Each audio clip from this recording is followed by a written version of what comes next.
At Pat's Diner, 72-year-old waiter Joe was cleaning tables when three drunk men started harassing young girls. The girls looked around for help, but no one was intervening. Joe slowly took off his apron, walked to the table, and said calmly, "Gentlemen, I think you're at the wrong table." The men started laughing until one of them noticed a faded tattoo on Joe's arm. Navy SEAL Trident. At that moment, the atmosphere completely changed. Welcome to the Real Life Stories. Before we begin this powerful story of courage and hidden heroism, tell us in the comments which city you're watching from today. And if you believe stories like this need to be heard, hit that subscribe button. We're growing every day and sincerely thank you for being part of this journey. In Cedar Creek, one of Texas' small towns, there was an old-style restaurant called Pat's Diner on Main Street. Opened in the 1960s, it was a typical American diner with red vinyl seats and checkered floor tiles. Its neon sign was half working, but it was still the meeting point for the townspeople. Joe Mitchell, 72 years old, had been working the night shift as a waiter at this diner for the past 3 years. With his gray hair, deeply lined face, and slightly limping walk, he looked like a typical old man. He would start at 6 p.m. and work until midnight. Customers called him Uncle Joe and often underestimated him, never imagining what lay beneath his humble exterior. Nobody asked where Joe came from. Nobody wondered why he was working at his age. The town was small. Everyone knew everyone. But Joe somehow always managed to stay on the sidelines. Was he married? Did he have children? What did he do before? These were details that nobody cared about. And Joe preferred it that way. Joe was content with this anonymity. Every evening, he would repeat the same routine. Put on his worn apron.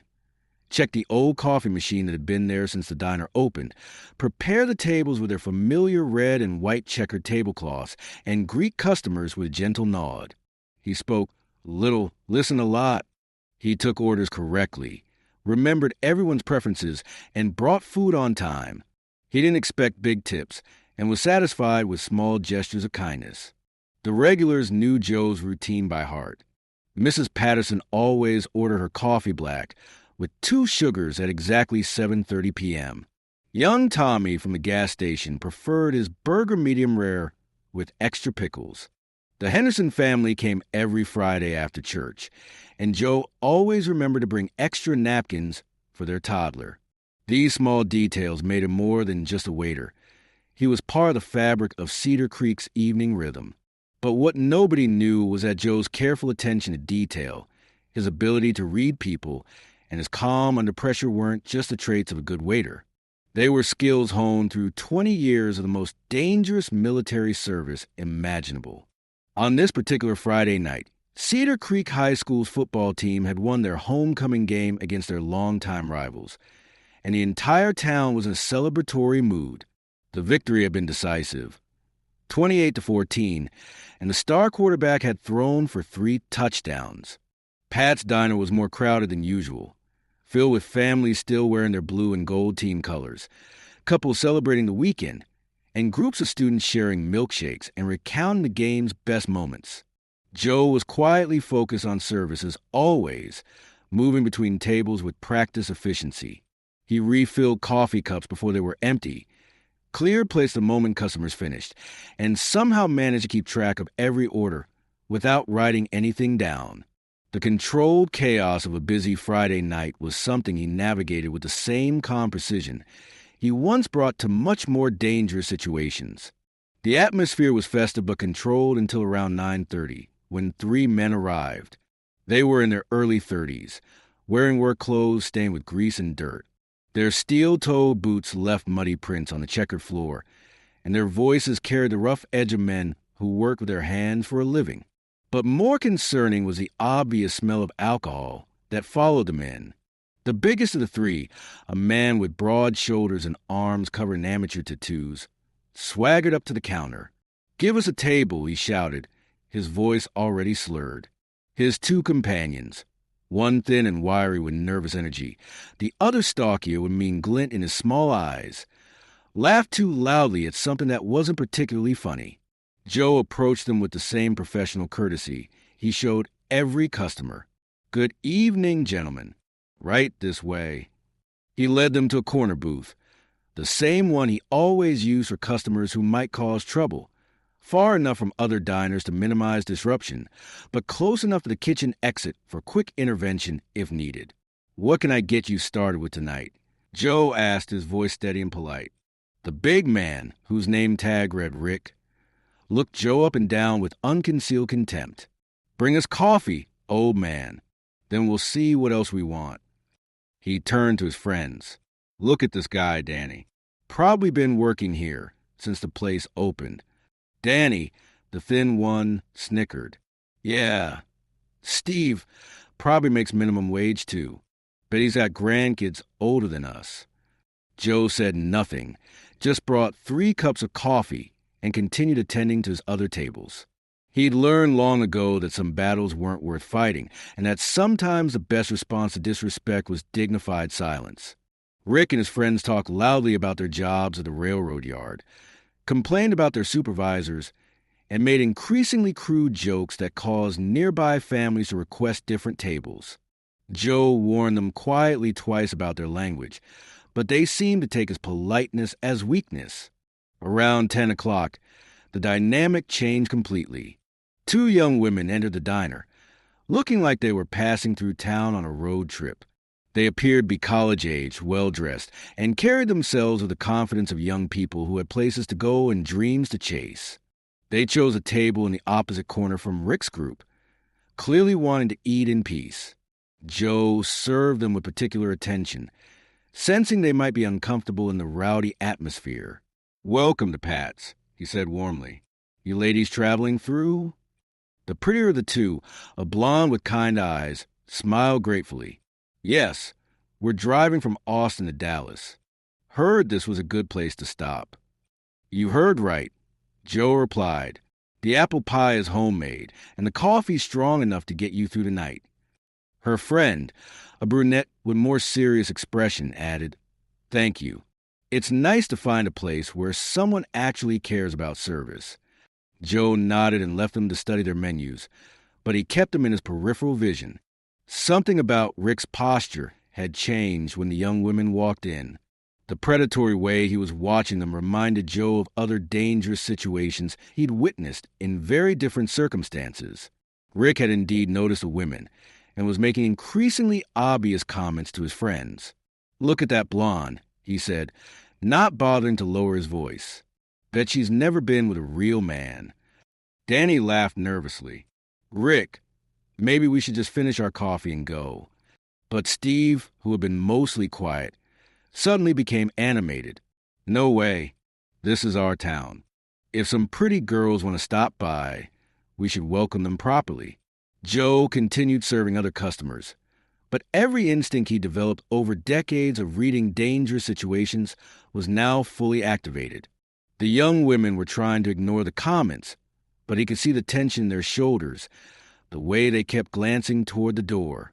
The situation escalated when Rick stood up, swaying slightly from alcohol and bravado. "Hey, beautiful," he called out across the diner. "Where are you from?" The blonde, whose name was Jessica, didn't look up from her menu. Her friend Amanda said quietly but firmly, "Please leave us alone." "Leave you alone?" Rick laughed, taking a step toward their table. "We're just being friendly. This is a friendly town." Other customers in the diner began to notice the confrontation. Conversations grew quieter as people sensed trouble brewing.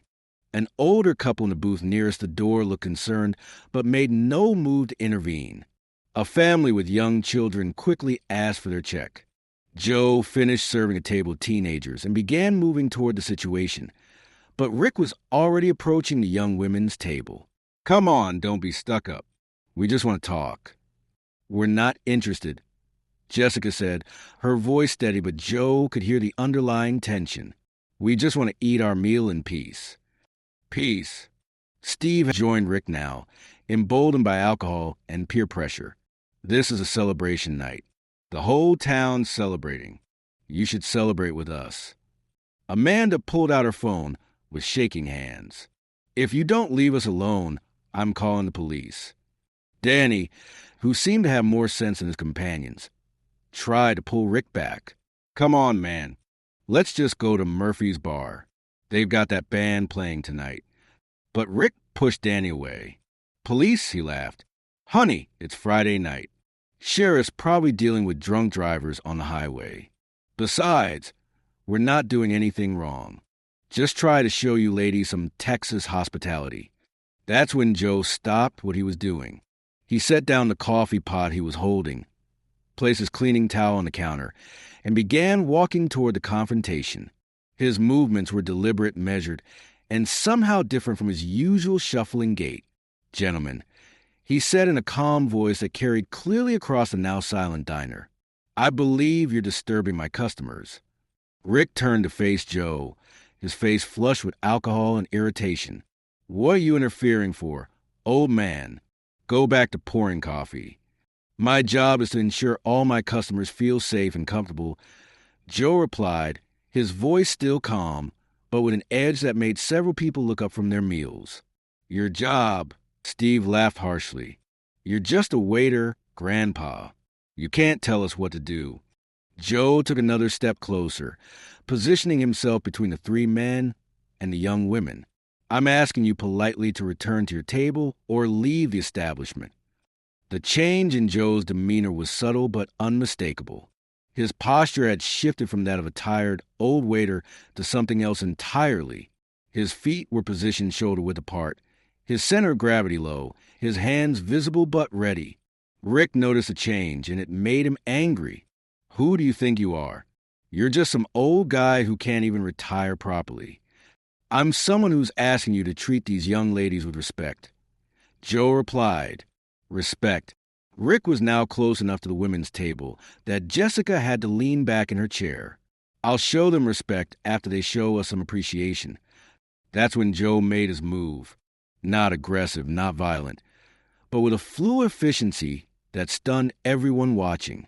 In 3 quick steps, he had positioned himself directly between Rick and the women, his back to Jessica and Amanda, his eyes tracking all 3 men. "Last chance, gentlemen," Joe said, and his voice now carried an authority that made even the busboys in the kitchen stop what they were doing. "Walk away." Rick's face darkened. "You think you can intimidate us, old man? There's 3 of us and 1 of you, and you're about ready for the nursing home." Joe slowly reached for his apron strings. "I don't want to intimidate anyone. I just want you to leave these ladies alone." As Joe untied his apron and began to remove it, Rick grabbed his arm. "Don't ignore me when I'm talking to you." That's when everyone in the diner saw it. As Joe's sleeve was pulled up by Rick's grip, a faded but unmistakable tattoo became visible on his forearm. It was simple, black ink that had softened with age, but the design was clear to anyone who knew what to look for: a Navy SEAL trident. The effect was immediate. Rick's grip loosened as he stared at the tattoo. Danny stepped back instinctively. Steve's cocky grin faded completely. "Jesus," Rick whispered, his voice barely audible. You're a..." Joe said nothing. He didn't need to. The tattoo spoke for itself, and more importantly, his entire demeanor had shifted. The shuffling old waiter was gone, replaced by someone who moved with lethal precision and spoke with quiet authority. "Now," Joe said, his voice carrying the tone of someone accustomed to being obeyed, "you're going to apologize to these young ladies, pay for your coffee, and leave. And you're not going to come back." The transformation was complete. Rick, who moments before had been full of bluster and aggression, now looked like a schoolboy caught by the principal. We didn't know." "You didn't need to know," Joe replied. "You just needed to be decent human beings. That should have been enough." Danny was already pulling money from his wallet. "We're sorry," he said to Jessica and Amanda. "We're really sorry. We've been drinking and..." "No excuses." Joe cut him off. "Apologize and leave." Steve, who had been the most aggressive after Rick, was now backing toward the door. "Sorry, ladies. Really sorry." Rick fumbled for his wallet, threw a $20 bill on their table, and followed his friends toward the exit. At the door, he turned back one last time. Joe was still standing in the same position, alert and ready, his eyes tracking their every movement. "Won't happen again," Rick mumbled, and they were gone. The diner remained silent for a long moment. Then, slowly, conversations resumed, but everyone's attention kept drifting back to Joe, who was calmly putting his apron back on as if nothing had happened. "Are you okay?" he asked Jessica and Amanda, his voice back to its usual gentle tone. Jessica was staring at him with wide eyes. Are you a Navy SEAL?" Joe hesitated. "I was. A long time ago." "For how long?" Amanda asked. 20 years, Joe said simply. "But that's all behind me now." "Why are you working here?" Jessica asked. "I mean, no offense, but..." Joe smiled, a tired but genuine expression. "Because I wanted a peaceful life. Sometimes the best way to serve people is by bringing them coffee and making sure they feel safe." An older man at the counter, a local named Bill who'd been coming to Pat's for 15 years, turned around on his stool. "Joe, I had no idea. Why didn't you ever say anything?" "Because it wasn't important," Joe replied. "What matters is doing what's right when it needs to be done."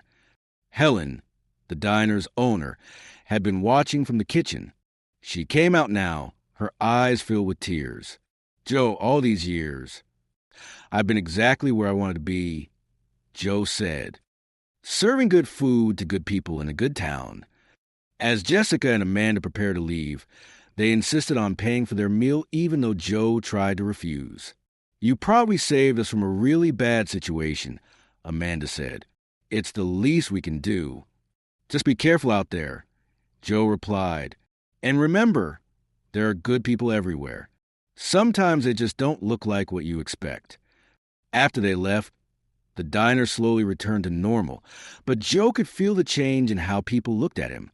The respect had always been there, but now it was mixed with awe and curiosity.